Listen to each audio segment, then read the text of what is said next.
How can a range basket help us improve? How do we use the wrist, if at all, in the golf swing? Amongst so many different myths and variation of myths in this game of golf, the wrists and how they work during the golf swing are one of them. Some people say, oh, you've got to keep your wrist dead still. Others are adamant that it's just purely a wrist sport. In truth, it's something in between those two. We've got to allow the wrist to do their work during the golf swing to allow the club to simply swing. Okay, because if we don't, if we keep the wrist stiff, for example, the golf club is barely going to reach the bottom of its arc, and a huge decrease in power as well. We've got to allow those wrists to whip through, got to allow the hands to whip through. But what is the right way to use the wrists and how do we do it? That is where the driving range basket comes in. Now, there are 6 ways we can maneuver our wrists. They are flexion, extension, radial deviation, ulnar deviation, pronation, supination. Okay? And there's got to be a slight element of all of those in the golf swing, during the golf swing. But hang on a minute.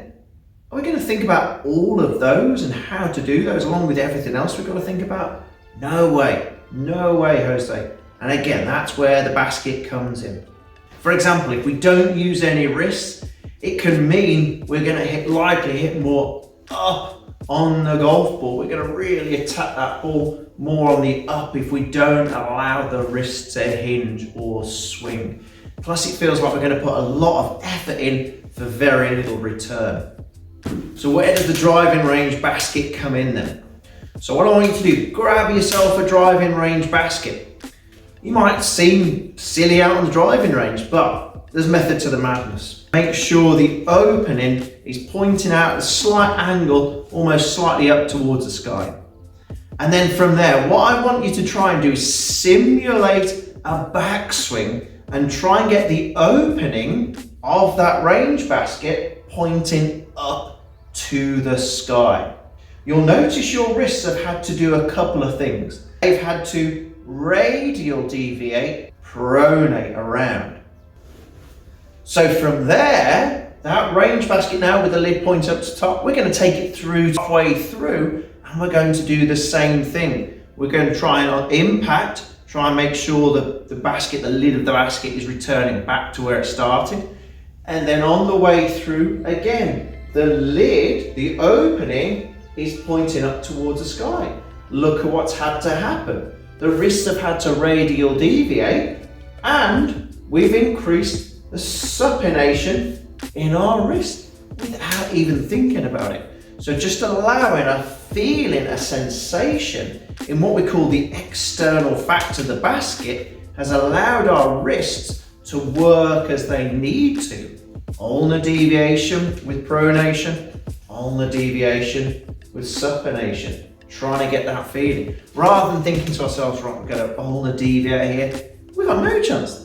So we've got to make sure that when we're doing that with the club in our hand, ulnar deviation, bit of pronation, ulnar deviation, rotation, supination, we can allow the wrists to do their work during the golf swing.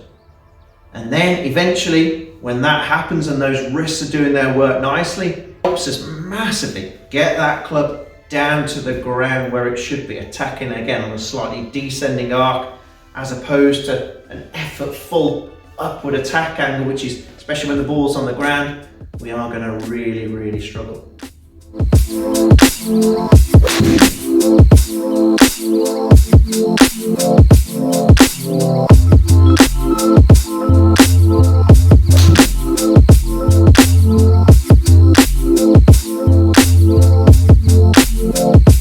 Hope this helps your understanding about the wrists and how they work in the golf swing. Please comment below, press that like button and subscribe for me, please.